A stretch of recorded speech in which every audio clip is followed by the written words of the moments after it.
You are listening to One Nation Under Crime, a historical, chronological true crime podcast. Each week, we go through our nation's history and discuss one case from each year starting in 1800. I'm Kayla. And I'm Leah. We're to episode 31, and we're also just getting closer to Christmas. I mean, getting Santa close. Claus is coming to town. Getting close. Ask me if I started shopping yet.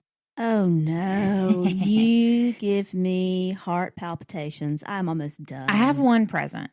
Only one? I have one. Oh, my gosh. I'm almost done. I can't. I mean, I start like December 26th for the next year, though. Like, I'm one of those people. No, I have one present, and it was because it was a really, really good deal for Black Friday, and it was for my boyfriend. So you kill me. You don't have my present yet. I don't have your present yet. It's funny of you to. It's funny of you to assume that I would. Honestly, I've had yours for months. Look, I like to get in the holiday season, go shopping. Then, I mean, oh, that's too much pressure. No, I like it. I see things. See, that just means I think about people that I love throughout the year. Oh, she would like that. He would like that. And then there's not as much pressure when it comes time at the end of the year. That's too much pressure for me. I mean, I would be living on Xanax if I did See, that. because what would happen, here's my thing. One, I've already contemplated giving my boyfriend his Christmas present because it's just sitting there and it's bothering me. And I've only had it now in my possession for 2 days. Would you want me to store it in my basement for you? 2, if I buy presents for people, I want to give them to them then, because there's a really good chance I'll forget. One, I'll forget about the present. I have a present spot that I put presents. 2, I have a small child that can get through things. 3, there's a good chance that I would at some point say something about the present, not remembering that I had not given it to you yet. Well, see, I have nieces and nephews. Yeah, you got brother, a lot. I don't have very many. Sister. I just got a few. So for me, it's not hard. Mom, dad, in-laws, friends. I've got all the people. And so, I mean, if I don't start early, that's a whole lot at one time. And I have a designated present place that I put, and birthday presents, Christmas presents, they all go in the same place. And so at the appropriate time, I go to the present place and I get out the appropriate present for said person. Couldn't do it. Oh, I mean, I have to. I have to, because there are so many people that I love, and I love to give gifts. Oh, I love to give gifts. See, but that's the thing is, like, over the summer, my boyfriend would laugh because he mentioned in passing that he needed, like, it was just one of those things. He was putting on a pair of shorts. He's like, man, I need to get some new shorts. Well, I went and bought him like 4 pairs of shorts. Because that's just like, oh, you said, and I know him. He won't go get it himself. And so stuff like that. Like, we were, not that it's like necessarily for him, but he made a comment. We were standing in the kitchen and he was cooking because he's the cook. Thank God. And he was like, I need a fish flipper. Yeah, because they're different. Yes. He was like, I need a fish flipper. Like this, the comment was, this would be so much easier if I had a fish flipper. Well, I just like ordered it on Amazon and it was here in 2 days. And I was like, here you go. Yeah. Here's your fish flipper. Like, here you go. Yeah. And so that's when I remember things, because there are things throughout the year that like, I'll go, oh, I need that. Or, but I don't think to put it on a list. Like, my boyfriend asked me for a list the other day and I was like, you're going to have to give me some time to find things. I update my Amazon list all the time. I mean, I have my Amazon list, but my Amazon list is kind of things of like, oh, that would be kind of nice, but I don't want it as like a present. I update my list all the time, and I tell my family, hey, my Amazon list is up to date. How about yours? Yeah, no. I'm Christmas shopping. You got your Amazon list up to date? Well, I need it. My boyfriend doesn't love Amazon either. He's ordered some things from there, and he's gotten some things on there for me. Like for my birthday, he shopped off of my Amazon list. I had put specific things on there that I wanted for my birthday, and I kind of knew which ones he would go for. But like, yeah, I just, I don't know. I just feel like, I can't do it too early. And then, the thing is, I have a 7-year-old now at this point. Because this will come out after her birthday. Oh, a little Sagittarius. Bless her. So her birthday is the day that my sister gets to sing in the wedding. Yeah, that's true. So I have her who, like, she looks through, like, if there's presents under the tree, she wants to know exactly what it is. Like, who's that for? And now she can read. Like, she's getting to that point. She's very good. She can spell people. It was very impressive. And she can spell number. Very impressive. Keep in mind, guys, she's 6. It's very impressive. She's doing smart cookie. She's doing very well reading. And so she, like, now she can read the tags. Mm-hmm. So that's dangerous. And then she always asks, like, what's in it? And I'm like, I can't tell you. Mm-hmm. Even if it's for someone else, because, like, she'll say something. Mm-hmm. So that's my life. And then usually when she's, like, at her dad's house, that's when I bring out all the wrapping paper and, like, wrap presents for one entire night to get it all done. We pay girls from the youth group to wrap our presents because I don't like sitting in the floor and hurting my back. I don't mind it. I like decorating the presents. I'm a good decorator. No, I'm good at it. And, and you I just don't want to do it. And sitting in the floor, I'm aching back. I'm old. And around this time, there a lot of people have stuff for the guys in the youth group to do. But there aren't as many things that people get the girls in the youth group to do. And they need to make money too, And so I'm like, hey, y'all want to wrap some presents? Well, here's the thing too. This is another thing that I do. Because sometimes she's pointing her finger at me, guys. Sometimes I don't label presents. Sometimes you do it mentally I assign a wrapping paper. And that's actually what I might do this year because of Little Miss Press. And so does Santa Claus wrap presents at your house? It just depends on how Santa's feeling that year. Sometimes, usually Santa will leave one thing out, or like usually Santa puts one big thing out, and then Santa wraps all the other. I always found it very interesting that sometimes in some people's houses Santa wrapped presents, and in some people's houses Santa didn't. Santa never wrapped presents at my house. I guess I was kind of on the last of the drop offs. Maybe so. Santa, it just really depends. Well, and I think it depends on, like, the type of present that it is. Like last year, Santa brought Ellie a bike. And so, like, you can't really wrap that. But, so, like, I never had any wrap presents from Santa, but my husband always had wrap presents from Santa when he was growing up. Maybe, I don't know. I think it's the elves that you're assigned. Like if they like to wrap or not, because like I'm not a big rapper. That's true. So maybe that's part of it. Maybe that's what it is. Maybe the elves don't really like wrapping things that much. I mean, it makes sense, honestly. But yeah, we'll see how Santa feels this year. Who knows what'll bring her? Anyways, we'll give you that light note before we get into this episode. Rabbit trail right off the bat, guys. You're welcome. We are in the year of 1829 this week, and our sources, one interesting website that is literally called allthat'sinteresting.com. Well, there you go. It's in the name. It is. Then we have Murderpedia. And Murder by Gaslight. Hi, Brad. It's been a while since I've said hello to Brad. I know he's out there. I know he's checking in. So, NSA agent Brad. He's just gotten real bitter lately. We haven't given him any new material. He's passive aggressive. It's rude.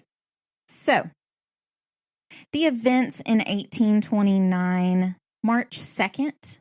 The New England Asylum for the Blind opened in Boston, Massachusetts. It was the first school in the U.S. specifically for deaf and blind students.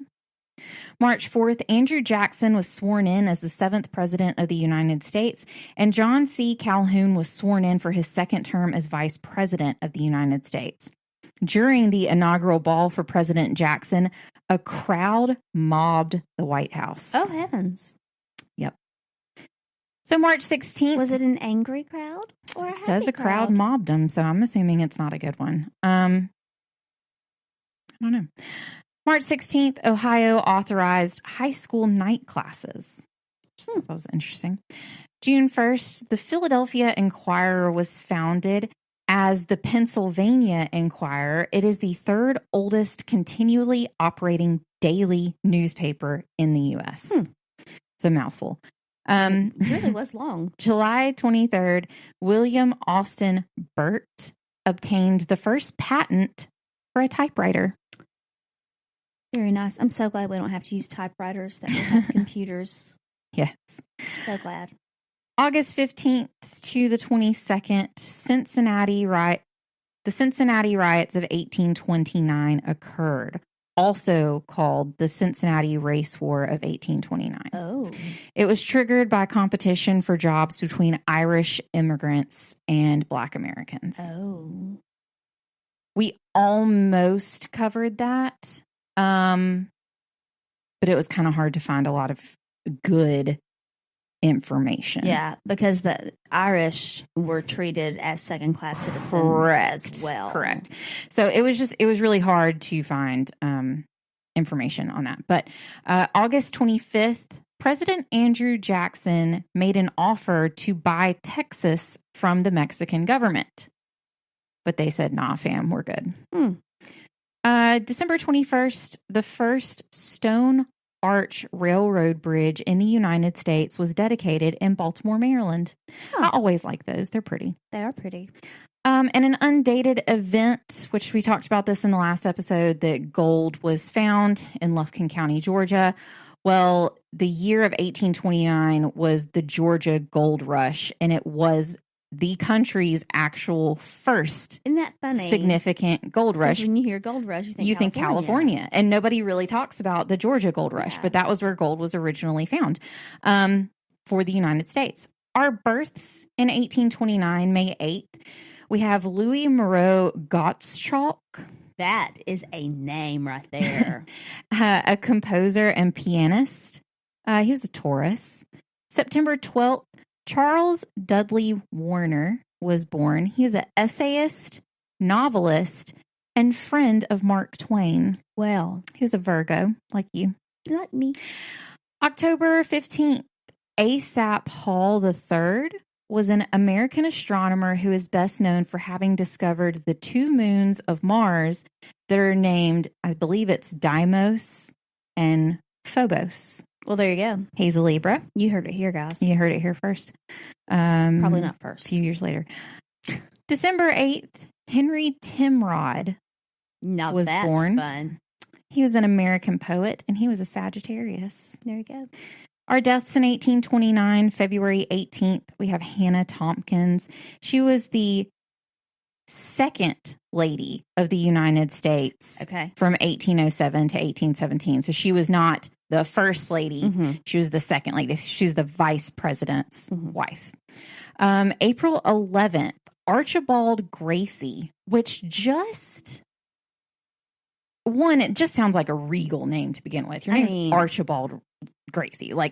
And I mean, insane. It always reminds me of Mr. Gracie from the Haunted Mansion, but because, I mean, why not? I love the Haunted Mansion. It's one of my favorite rides. I get to go there very soon. It's my all-time favorite ride at Disney World. Fun fact for anyone who wants to know. It's my all-time favorite ride and one of my favorite Disney movies. And I introduced my daughter to it this year because it was, I mean, it's not scary, but I can see how some parts of it are kind of dark. How'd that go? She loves it. It's one of her favorite movies. She's your child. She is so my child. So, anyways, Archibald Gracie died on April 11th.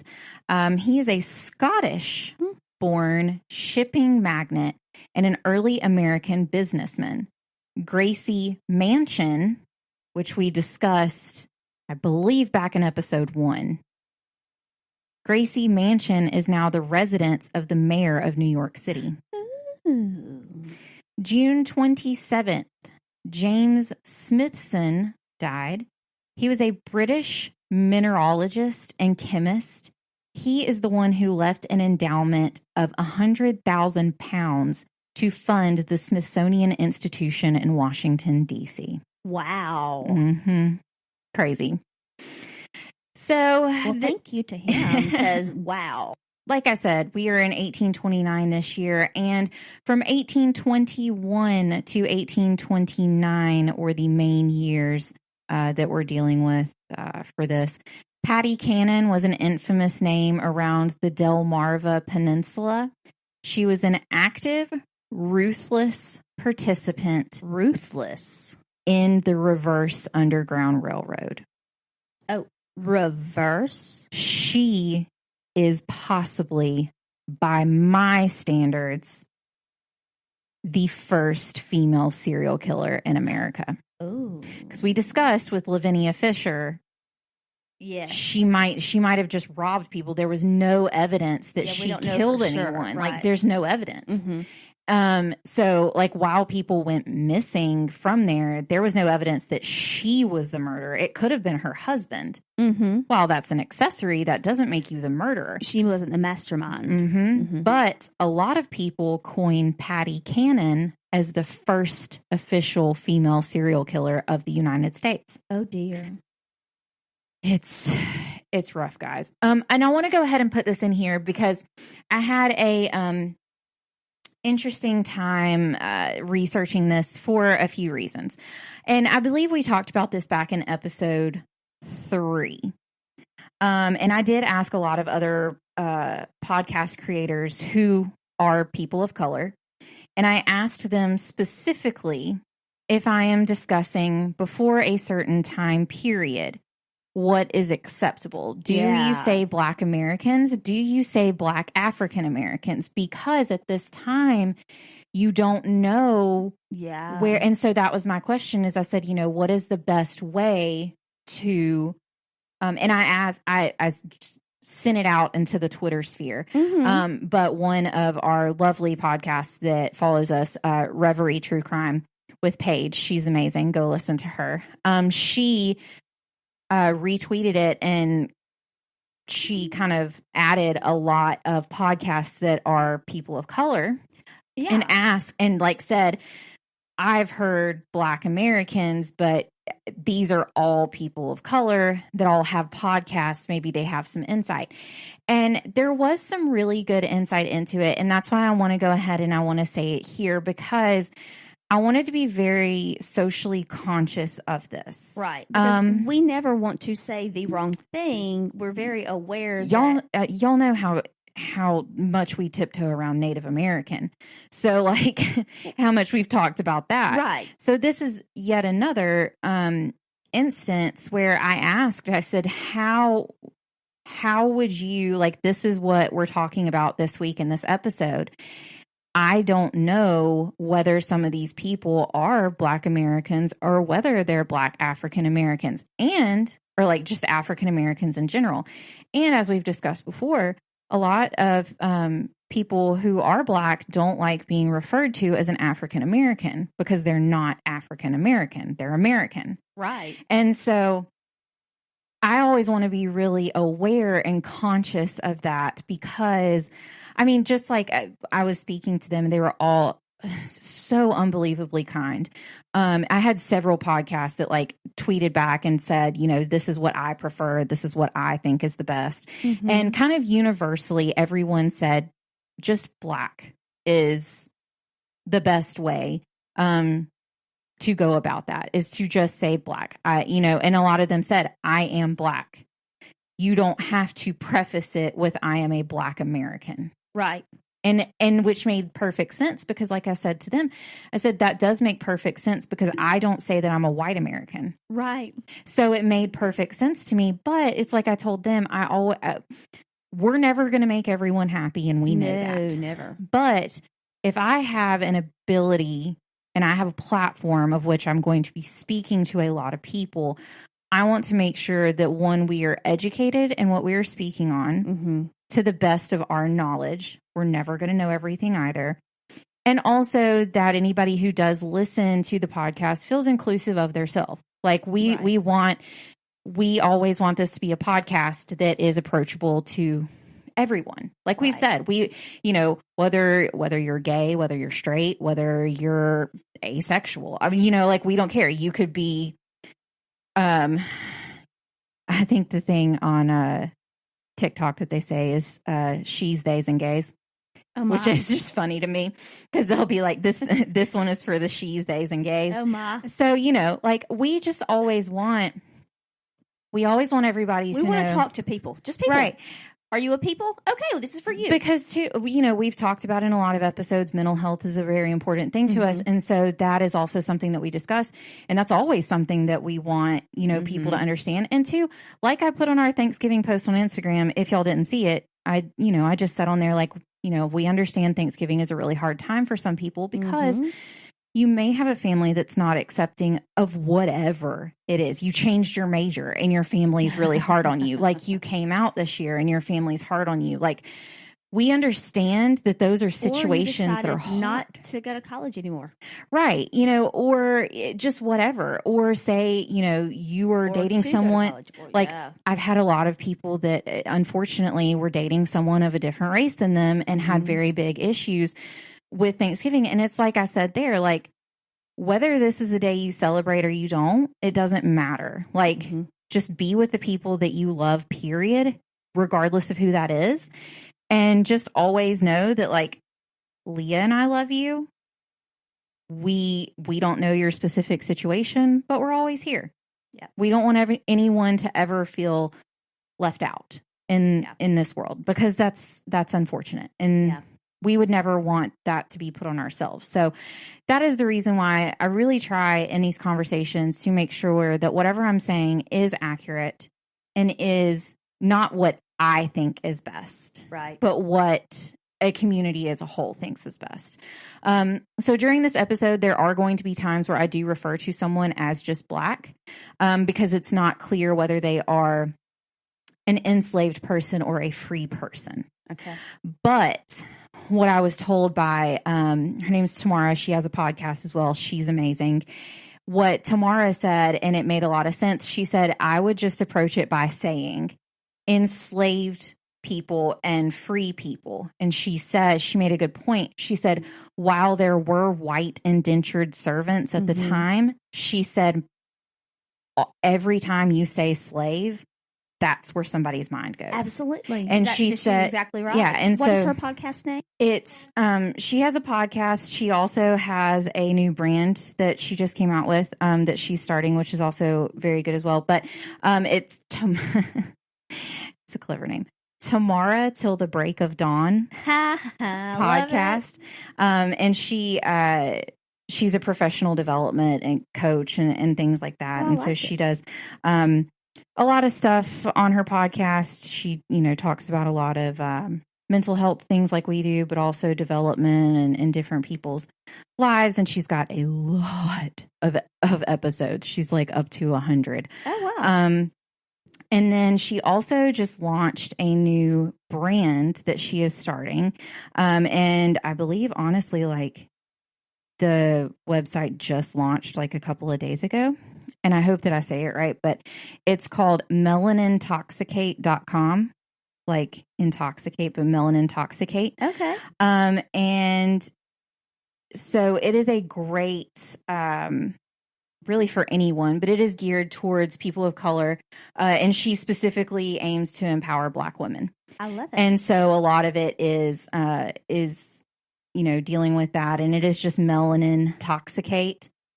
So it's melanin toxicate. Like not, yeah. So, it's smashing. Yes. It smashes the two together. And she's got a lot of products. She's also got stuff for kids too. So she's just really about female empowerment, especially for the Black community and for, men as well. So, she says that her brand is a brand that was birthed from our desire to want to celebrate the beauty found within melanated people. Huh. So, somebody we probably should listen to. She's very, very sweet. And she was one of the main ones. And what's funny is everyone who was replying, because she was the first one that replied, she is a fellow Cancerian. Her birthday's the day after mine. look at there. Knew she was a good person. So, but what was funny is a lot of people would, reply and they would go, I agree with what Tamara said and, add it on. So a lot of people, agreed with her as well. And so that's what she said. So during, while I talk about this, that's kind of why I do those things, is because I did kind of take a poll of the community to see, how do you want me to do this? We'll never make everyone happy, but we try. We try the best. So we're here to be educated and to somewhat try. And we do the best and we help can. you. Yes, we do. So we are going to get on to our location for the week. And instead of a specific city, we are going to be talking about a region. A region. The Delmarva Peninsula. It is a large peninsula on the east coast of the United States. And for anyone who doesn't know, a peninsula is a landform surrounded by water on most of its border while being connected to mainland from which it extends. A majority of the state of Delaware and parts of the eastern shore regions of Maryland and Virginia make up the Delmarva Peninsula. The peninsula is 170 miles long, 70 miles wide, and is bordered by the Chesapeake Bay on the west, Pocomoke Sound on the northwest, and the Delaware River on the east. The name Delmarva comes from a combination of Delaware, Maryland, Virginia. Well, there you go. Dover, Delaware is the peninsula's largest city by population, but the land that is now Delaware was first colonized by the Dutch East India Company. We've discussed them before, and the British in 1631, and it was called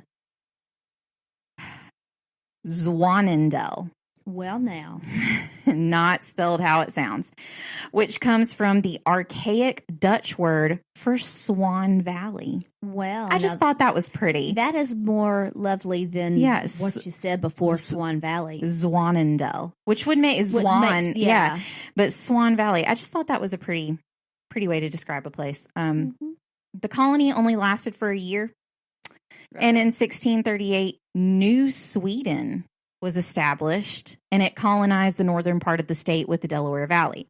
The area continued to change hands between the Dutch and the British for quite some time. The peninsula became a prime location for farming during the 19th and 20th centuries. They produced quite a lot of tomatoes, green beans, corn, and soybeans. In fact, Queen Anne's County is the largest producer of soybeans in Maryland. The Eastern Shore is known for poultry and is home to Purdue Farms. So anybody that's in America, that's a lot of people, that's where chicken, like the brand of chicken. There is also a rare breed of chicken called a Delaware that was created in the peninsula. Interesting. It's very interesting. They're really kind of cute, but they're called Delaware, and they're Delaware chickens. The Delmarva Shorebirds are a minor league baseball team in Salisbury, Maryland. And for those who don't know, all minor league teams have an MLB, Major League Baseball affiliation. Like where we are, we have the Barons, which are the White Sox. But the Delmarva Shorebirds, which makes perfect sense, is affiliated with the Baltimore Orioles. Well, that makes sense. Birds. So who are the Mobile Biscuits? The Montgomery Biscuits? Yeah, Montgomery Biscuits. I'm not sure who the Montgomery Biscuits have. Biscuits. That's always a fun game when they come to town. The Montgomery Biscuits. So, yeah, that's us, guys. Crazy. We have the Birmingham Barons. Yes, we do. But fun biscuits. Fun fact: Michael Jordan played for the Birmingham Barons. Sure did. And if you watch the movie Space Jam, when he is at the very beginning, when he is playing baseball, he's playing at the Hoover Met. Correct. That's where that was filmed. That was during those days. Yes. It was very interesting because I saw it and I was like, oh, I know that place. Oh, wait a minute. I know that place. I've been there. My daughter also loves Space Jam, which I just find hilarious. Back in the day. I know. As many of these cases go at this time, there isn't much that I could find about her early life. No birth date, not even a firm birth year, and her first name isn't even set in stone. Nice. So her name... So she's sketchy from the get-go. From the jump, let me tell you. Her name was either Lucretia. Oh. I don't feel sorry for her. Or Martha. And her, I know. But I think it could be Lucretia because her middle name was Patricia. So I don't know. A lot of people like actually refer to her as like Lucretia. So anyways, either way, we do know that her middle name was Patricia. Her last name was Hanley. She was born possibly around 1760 in maybe Canada. Most sources say her first name is Lucretia, but some also have Martha. Either way, she went by Patty. So she's an alien. She wrote a pamphlet titled, and this is why I think it's correct, so I'm not real sure. I think she might have used Martha as an alias at one point. But she wrote a pamphlet titled Narrative and Confessions of Lucretia P. Cannon, which was published after her death in 1841. So Lucretia Patricia. Bless it. She went by Patty. According to this pamphlet, Patty's father was L.P. Hanley, and he was of British nobility until his father disowned him for being drunk and secretly marrying a sex worker. Oh. Hanley and his wife moved to Montreal and started a smuggling operation between Montreal and towns in New York and Vermont. Their story goes along the lines of the Fishers we talked about, Lavinia Fisher, where they had an inn and a tavern. Mm-hmm. So the Hanleys seemed to be a great couple, and the neighbors saw them as like a pretty respectable family. Little did they know what the Hanleys were actually up to. An acquaintance of the couple named Alexander Payne found out about their nefarious activities and threatened to turn them in. Well, Mr. Hanley couldn't have that, and he decided that Payne had to be killed. Oh, bit of a trigger warning, just a couple seconds. He split Payne's head open with an axe and decided to flee. Oh, just a bit of a trigger warning. A bit. Authorities captured L.P. Hanley before he could get away, and he was executed and hanged for murder. Now, Miss Hanley was left on her own and needed to support herself. You should go back to her old ways. So, she opened a, quote, house of entertainment for persons traveling for pleasure. Oh. And carried on the family tradition of teaching her daughters the art of deceiving men and then marrying them off young. Nice. I couldn't find the exact number of daughters that she had, but she at least had 2, because everything refers to Patty as the younger daughter. Oh. One day, a man wandered into the inn, and he was very ill. And it wasn't long until Miss Hanley figured out that he was very wealthy. After finding that out, Miss Hanley insisted on nursing the man back to health. How kind of her. Right? She's a giver. The man's name was Alonzo Jesse Cannon. He was a wheelwright from Delaware. Wheelwrights were, for anybody, they were craftsmen that actually made wooden wheels, like the ones that you think of when you think of a wooden wheel. A wagon wheel. Yes. Even though Miss Hanley was the one who said she wanted to nurse the man back to health, she was pushing for a relationship to blossom between Jesse and Patty. She was probably overworked with managing the whole big operation, so her daughter needed to take care of him. Probably have focused her attention better. Right. So she would regularly encourage Patty to check in on Jesse. Then, when Jesse was healthy enough to go back home, Miss Hanley convinced Jesse to marry Patty and take her home with him. Patty was 16 at the time that we know of for sure. Could not get an exact age on Jesse. The newly married couple settled in a town which was right on the Maryland border. The couple had 2 children together, but only 3 years later, Jesse died. His health sickness recurred. It's interesting. His health started failing seemingly out of nowhere, and he progressively got worse. I couldn't find an official cause of death, but once people got to know the real Patty, they suspected that she poisoned him. Oh, no. The other rumor was that he had died of grief over an unpleasant marriage. Oh, no. Yeah. Patty's behavior after her husband's death was also a major red flag because she went wild. What about her children? We'll get there. Oh, dear. She first became a barmaid, and that wasn't working out, so she moved on to sex work and started making plans for her own inn like her mother's. Oh, no. Well, this didn't work out for her either. And with her being described as having an unpleasant demeanor, it's not really a surprise. By 24, Patty was considered a bit too old to grab the attention of men in order to make money. Her thoughts for being a madam were crushed, so she opened a tavern called Joe Johnson's Tavern. By this time, Patty's daughters were old enough to marry, and one of her son-in-laws was named Joe Johnson. It was with his help that the tavern opened.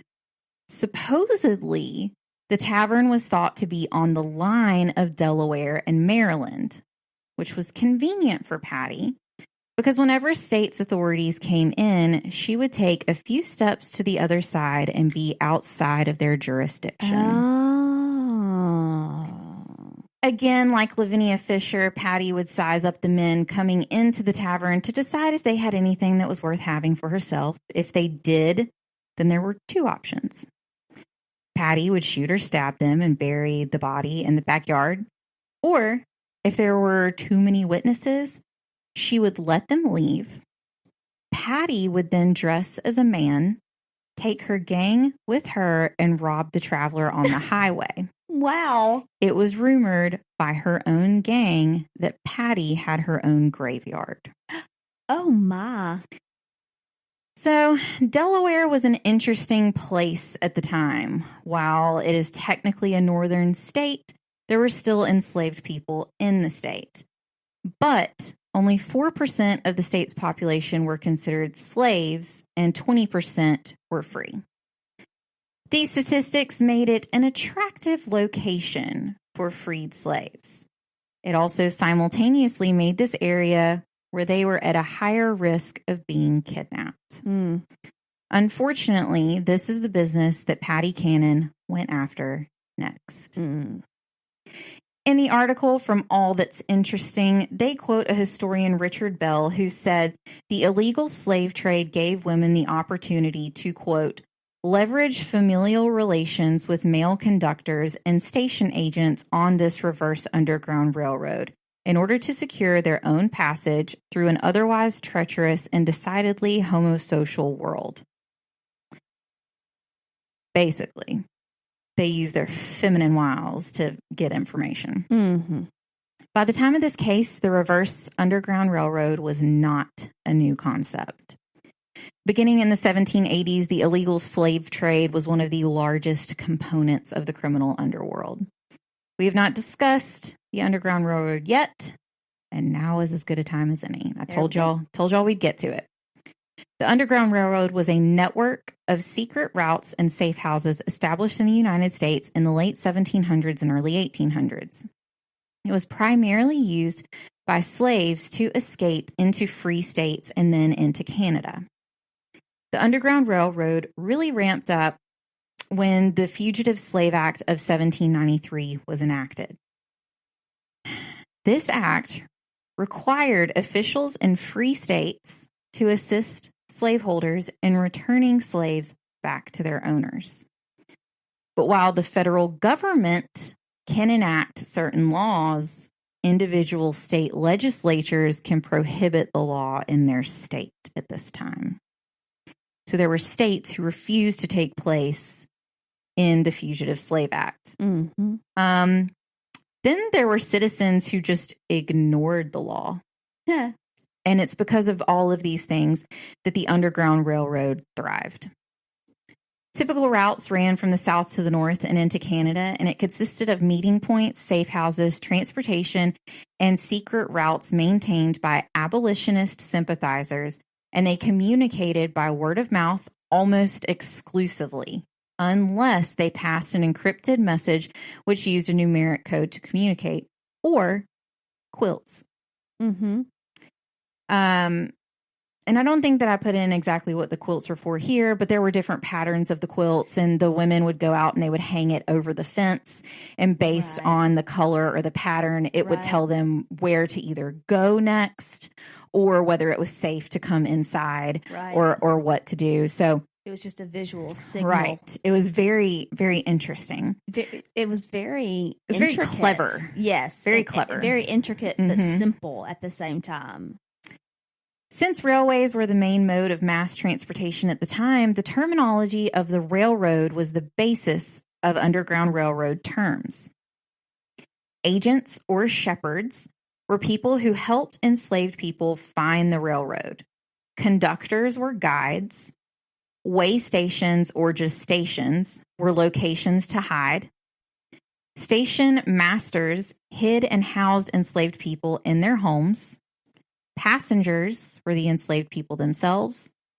Tickets were what was obtained by enslaved people, basically to get a ticket to leave. Like they wanted to purchase a ticket, is what they would say.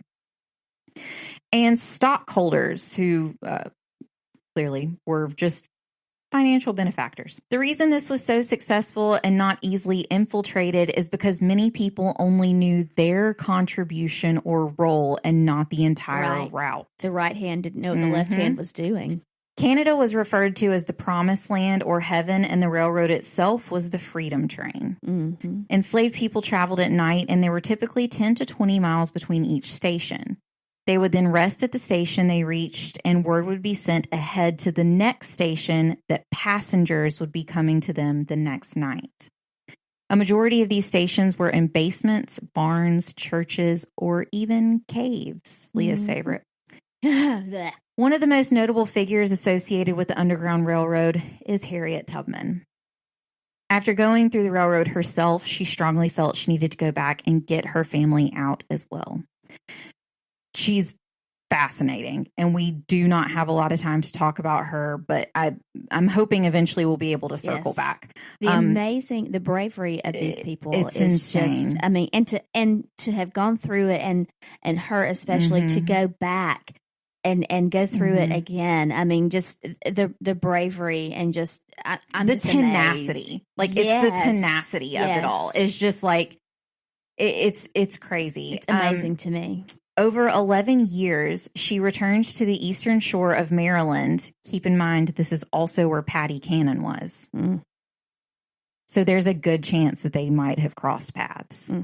So she returned to the eastern shore of Maryland repeatedly, and she rescued around 70 enslaved people in about 13 separate expeditions herself. So she was taking the trip back and forth herself. It's just amazing. To do it once. She provided specific instructions to an additional 50 to 60 enslaved people to escape to the north. So, now that we have discussed the Underground Railroad, we can get into the reverse Underground Railroad. Which I have never heard of, and I'm already angry. This, you will be angry. I mean, just you put reverse in front of Underground Railroad, and I'm angry. It's, I was very enraged reading a lot of it. So, this was just like it sounds, the exact opposite of what we discussed before. It was a pre-American Civil War practice of kidnapping fugitive slaves and freed slaves and freed slaves. In free states, and then transporting them back to slave states and either selling them or being rewarded for returning a fugitive. It operated for 85 years, from 1780 to 1865. People are not objects. People No. are not livestock. People are not belongings. Mm-mm. People are people. I mean, People are people. it's very... I'll talk about someone else in a second that we've actually talked about in a previous episode, just as like he was kind of a bullet point, and he was born, and we talked about him. So You can't sell people. Right, I know. The main difference is that instead of an intelligent network of people working together, the reverse was more known for just incidents that occurred. There were 3 types of kidnapping methods: physical abduction, kidnapping through trickery, and the apprehension of fugitives. Kidnapping through trickery was one method that was known to be the most successful. And in these cases, the gangs would send in someone as bait, often a Black person, and have them promise alcohol, work, or money to these people. And once the target was lured away, they were kidnapped. I don't like this. Sorry, but you're about to be really enraged. I'm already chewing on my nails that I just got done. It was especially easy to do this with children. I knew that was coming. Because kidnappers lured them with candy. Article 1, Section 9 of the Constitution, which banned the import of slaves beginning in 1808, was meant to limit the number of slaves in the country. Instead, they unknowingly created a higher demand for underground slave trade. Sure. In fact, the memoir and later film, 12 Years a Slave, is about Solomon Northup, who was born free in New York, then kidnapped and sold as a slave in New Orleans, where he remained enslaved for 12 years. 12 years. And the way that they got him is because he was a violinist. He was actually very intelligent, and he was a violinist, and someone offered him a job in D.C., right beside Maryland and Virginia and Delaware, and he went, and he was kidnapped. So that's, if you ever wanted to know about the reverse Underground Railroad in and of itself, or, the underground slave trade, 12 Years a Slave is about that. So, Patty recruited a Black man named Ransom to travel through towns and convince others to go with him.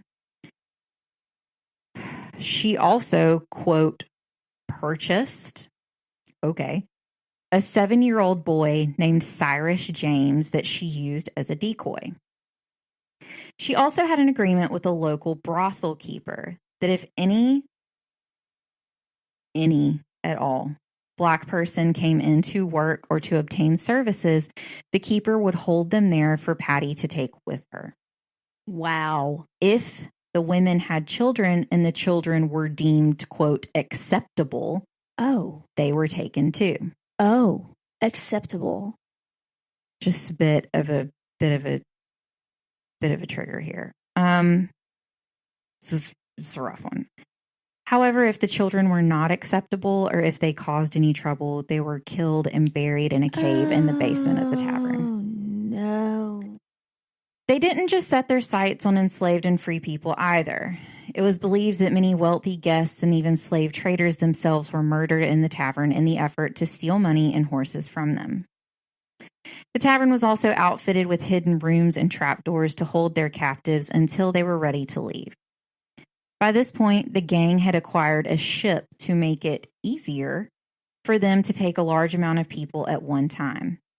Ransom would bring the men onto the ship, where they lured them below deck and put them in hatches that were locked from the outside. Hold on a second. What would make the kids unacceptable? Like they weren't cute? What? They couldn't work, or they were too sickly, or they wouldn't get them a lot of money. I mean, they cried too much. Yes. I'm sorry. So continue. I'm sorry. Yeah. When the gang was ready to transport their captives off the ship, they would shackle them together in a line and threaten them if they spoke to anyone. Patty was known to be especially cruel. There is a story that is put in a lot of articles about Patty, and you can go find it for yourself if you would like. I would not like. I can't talk about, I already read what happened. I don't want to know. I don't like her. I can say she was not like Jesus. I can say it involves a child. And just warning, if you try to go look for it, just warning of what you're getting yourself into. The only thing I will say is that it involves a child and fire. That's it. I will not say anything else. I will not be looking up this story. No, it's. I do not like Patty. Our episode on the murder of George was rough. That was equally as rough. It was. I couldn't do it. Let's move along. The gang continued their criminal enterprise for 20 years from when they began. While some people might have exaggerated the crimes done by them, it is said that the gang kidnapped at least 3,000 enslaved and free people. They committed 30 murders, and some say they even took all of their possessions and buried them around in different places so they wouldn't get stolen.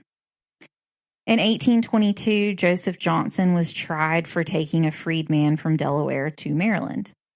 But he is the only member of the gang that was ever brought to court. Wow.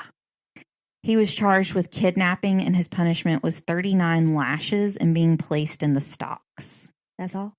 Keep in mind, also, Joseph Johnson was Patty's son-in-law. Yeah. Patty's daughter had a husband before Joseph Johnson who was also involved in the reverse Underground Railroad. I don't know how she found two, but anyways. And he had been hanged for murder by this point. And she got remarried. So 7 years later, in 1829, a farmer on Patty's property found a blue chest full of bones. Ooh. It was believed to be the remains of a slave trader that went missing almost 10 years earlier. Then one of the members of the gang was captured by authorities. It was Cyrus James that Patty used as a decoy when he was only 7. The authorities soon realized that Cyrus was simply a pawn in Patty's schemes, and they used his testimony to finally put Patty in jail. He did not go to jail. Well, that's good. When the authorities arrived to arrest Patty, the sheriff found 21 people in chains in the basement, and they were immediately freed. Cyrus also told authorities there were several bodies buried on the property and under the house. And under the house. He even told under the house. Yeah. He even told the authorities about the child who was murdered. I don't like this story. Yeah, it's another one of those that people need to know about it. Yeah, they do. Because people don't talk. I mean, I didn't see a whole lot where people have actually outwardly spoken about. I mean, I found a lot of articles, but I don't know if this specifically was I guess discussed. I guess I knew that this occurred, happened, but not the depths of it. Right. And this, I believe, I think it's been touched on in different things that I've seen, but not the numbers. And that's just her gang. Exactly. There were people who did this, and this, it wasn't just one here, one there. Correct.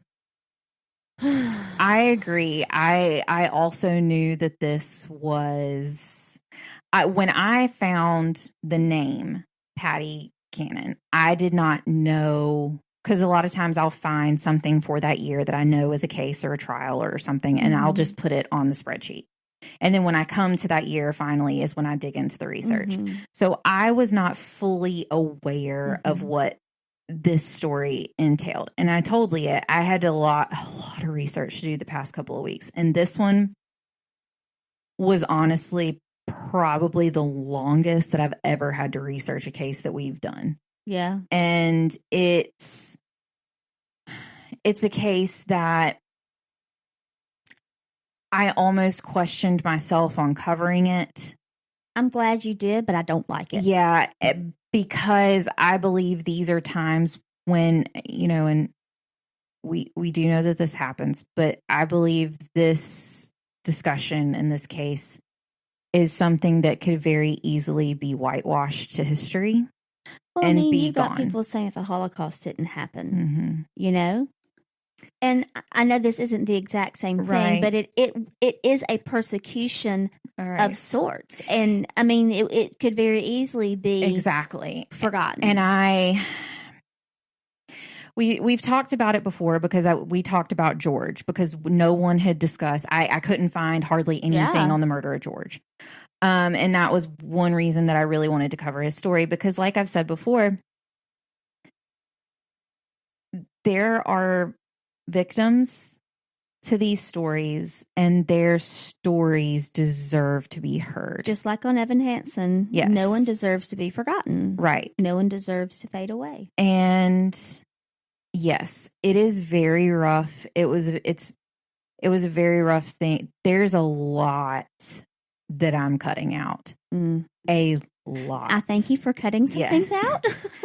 I mean, there were some things that we're going to talk about Delphine Lalaurie coming up.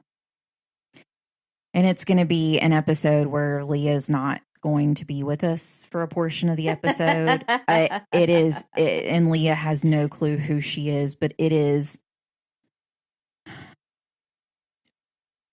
she's one of the worst people. Is she in New Orleans? Yes. I've actually heard. Yes. See? Things that were done in her attic are irreprehensible, animalistic, and it was a hellscape. Like it's really rough, and Leah will not be with us for a portion of that because Leah has a very vivid imagination, and Kayla loves Leah. I have a very vivid imagination, and I've already had the privilege, I guess, of knowing about that case. And she's pretty bad, Delphine Lalaurie. Patty Cannon, I would put up with her. And just reading some of the things that occurred was just, it's one of those things that's terrifying that someone could even think of things like that. It's terrifying that, like, we say that today, like with serial killers, like it's scary to think how these people's minds work, but it's even in the sense of not even that this person's mind worked in that sense, but that this person's mind specifically worked in that sense against a specific race of people simply because of the color of their skin. And has no regard for them as a human. That is what gets me. Is like, I don't understand that because I just don't. Yeah. And for there to, I mean, it is a big, topic that's gone on in our country for the past couple of years. And it's just not just a couple of years though. Well, I mean, like it's no, but it's been ramped up. It's been a larger topic of conversation than it has been in the past. Yeah. Like police brutality, all of those things, which, are heinous in and of themselves. It's just for this woman to think of these things just in general is terrible. And like I said, I cut a lot of things out. So, because I was like, this needs to be heard, but not all this needs to be heard. Yeah. Because there's a difference between telling a story and then exploiting details. Yes. And there are sometimes that I just can't. Like, I can't. And I appreciate that. So she was finally arrested. So Cyrus had told them about the bodies that were buried on the property and under the house, and he even told them the story about the child that was murdered. There is a small quote here. It doesn't say anything extremely terrible at all, but it is something that he says, and it is a direct quote from him, which is why I put it in here. Keep in mind, Cyrus is Black as well. That was why she, quote, purchased him, because he was a young Black child.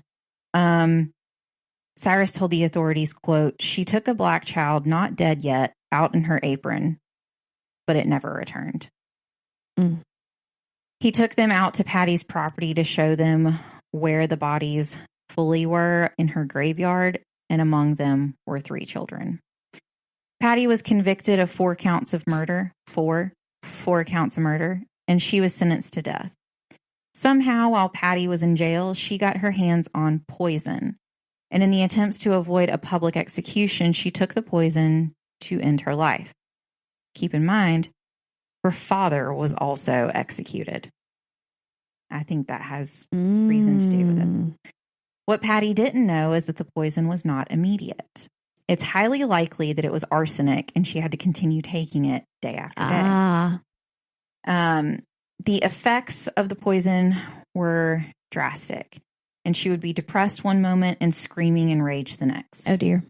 She would go into trance-like fits where she would tear her clothes off, rip her own hair out, and destroy anything she could put her hands on. So she made herself go crazy. Yes.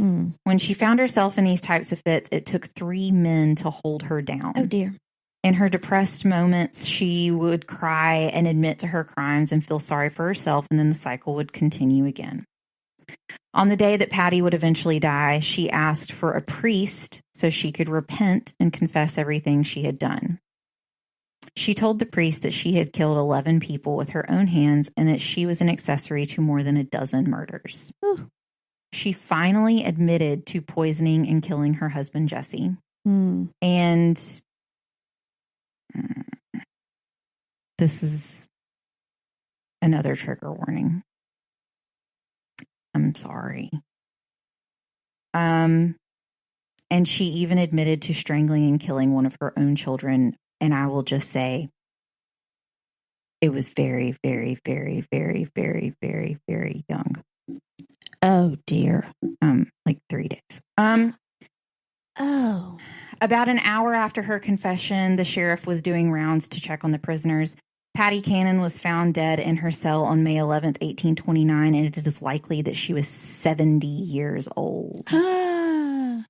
There is a historical marker in Reliance, Maryland that is located in front of Patty's house / Joe Johnson Tavern. But, number one, why do we need this marker in the first place? Why do, I mean... But, I mean, maybe remember the victims? Based off of what the placard says, it doesn't seem like it to me. Ugh. And that's what made me so mad, is because I saw it and I'm like, what is this? We don't remember her. Remember the victims, but don't remember her. Yeah. But number 2, a PBS show called History Detectives determined that it is not the original house. It is on the same land, but the original house was torn down in 1948. What's the reason that this is significant is because the historical marker specifically says Patty Cannon's house. And it's not her house. So we need to move the marker. I mean, it was the property, but it's not the house. Like, and so that's one thing that they do, is they go around and try and, figure these things out. Leah's gonna love this part. Oh no. Sometime after Patty's death, her skull and the skull of her sister Betsy were given to a... No! Why the bones? Why the bones? They were... This part was for a reason. Next is the skull of her and her sister Betsy were given to a phrenologist. And a phrenologist, they focus on personality types and character. His name was O.S. Fowler, and he took them to study. He compared it to Betsy's because she was also prone to severe violence and depraved thoughts. The research was for his theory of something called heredity descent, and stated that the sisters had, quote, inherited both the destructive propensity of their father and the sexual passion of their mother. Patty was buried outside the courthouse in Delaware in a pauper's grave until 1907. Her remains were relocated, and during the relocation, a courthouse employee took her skull. Why? By 1961, someone in the family either found the skull, or it was a few places called it a family heirloom, which I just kind of found funny. I mean, it's like... They said even at one point that the skull was hanging up on like a nail in someone's barn. That makes me think of Chandler's crazy roommate. Yeah. It's okay. So the family ended up, either way, years later, they ended up donating it to the Dover Library. I mean, did they know whose skull it was? And Yes. they're like, oh, this is the serial killer's skull. Yes. I mean, so the Dover Library used to put it out. Why do you want that juju in your house? The Dover Library used to put it out every year around Halloween. And then once they decided they were going to, put it up because they were afraid of decay or anything like that. Display it. Currently, it is sitting underground in storage, but it is on long-term loan to the Smithsonian Institute in Washington, D.C., and that is where it is today. Bury the bones. Well, the person who has it that's watching after it, it's they did a long-term loan to the Smithsonian, and the person that's over that department is actually an anthropologist, and so they were sending it there because a lot of people are doing a lot of different studies like this phrenologist did way back when about just personality and brain types, and then also studying people's skulls. So yeah, that is where Patty ended up. And then bury her. Nope. Finish your study, take all the measurements, then bury her. Bury her. They did bury her. Bury her again. And then someone dug her Bury up. her again. So, bury her. Yeah. So that's where Patty's skull is. And I don't feel sorry for her. I mean, guys, come on. The bones. I mean, I understand. I loved watching Bones. I loved Booth. Right. I loved him. I will say this too, in my research that I did, because I continued the research, because keep in mind, remember Patty had one daughter who was married to Joe Johnson. Well, and he said that she had two daughters. No. Her mother had two daughters, but at least two, because Patty was referred to as the youngest. I thought you said that she had two daughters after she got married, but then you only talked about the one daughter. Oh. Well, I thought... Then there was the other one. I thought that maybe there were two, and then maybe there was a third. Okay. Mm-hmm. Well, so she only had her the one daughter at this point, and that one daughter never had any kids. So probably a good thing. I guess the line ended. I don't know about her sister Betsy. I don't know if her sister Betsy had any kids or anything, but I do know that Patty's daughter specifically did not have any children. Probably good. So that is the terrible story of the Patty Cannon gang. I do not like Patty. I mean, I do not like Patty, but I do want her to be buried. I do not like all the bones. I do not like that they displayed the bones. That I don't understand. I don't understand displaying. But think about it, because we have been to museums where they do display bones of people. I mean, I get this. I do. Okay, they're studying the bones. I get that. I do, for research purposes, I get that. But just displaying bones, like, here's the skull of a serial killer. I don't get that. As far as the Smithsonian goes, having them, I'm okay with that. I get that. I'm okay with that. Because I think another fear possibly, is that if she is reburied, the chances of someone digging her up, taking, or like someone doing something. Yeah. So, I mean, I guess that makes sense. But I mean, yeah. So, just interesting, and I did find it interesting that phrenologist studied both her sisters and hers, and saw similarities. And I do get that. I mean, you know, and it is educational, and that is interesting. I will say, like I said, I did like watching Bones when it was on, and that is interesting to me. But let's not display a skull in the court. Hey, you know, it's spooky season. Let's put the serial killer's skull out on display. I mean, no. It's insane. No. Hey, here's a box with all the bones. All the bones. In a wall. I mean, no. That is not cool. Not cool, guys. Yeah. So that's the story of Patty. I don't like Patty. Nope, don't like her at all.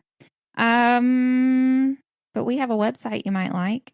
Yes. It is where you can find any and all information on ONUC you were looking for. It is onenationundercrime.com. We are One Nation Under Crime on Facebook, Instagram, YouTube, and at ONUC Pod on Twitter.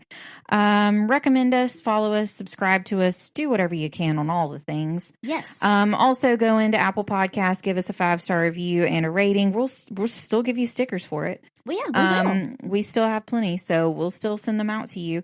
That means we need more 5-star reviews, guys. 5 stars only. Be a good human being. Do something good today. Give us a 5-star review. I mean, do something else good too. That's not right. the only good thing you can do. I mean, true. So we also have a Patreon. You will have another bonus episode coming out this week of USBS. And like I said before, all of those will be moving over to Patreon on January 2022, which is next month. Whoa. So crazy. We appreciate you guys sticking in with us this week, especially on this one. Yeah, man. I wanted to run away. Yeah. So we will see you here. Same time, and thankfully, different crime next week. And remember, there isn't liberty and justice for all, no matter what your kindergarten teacher told you. Correct. Goodbye. Bye.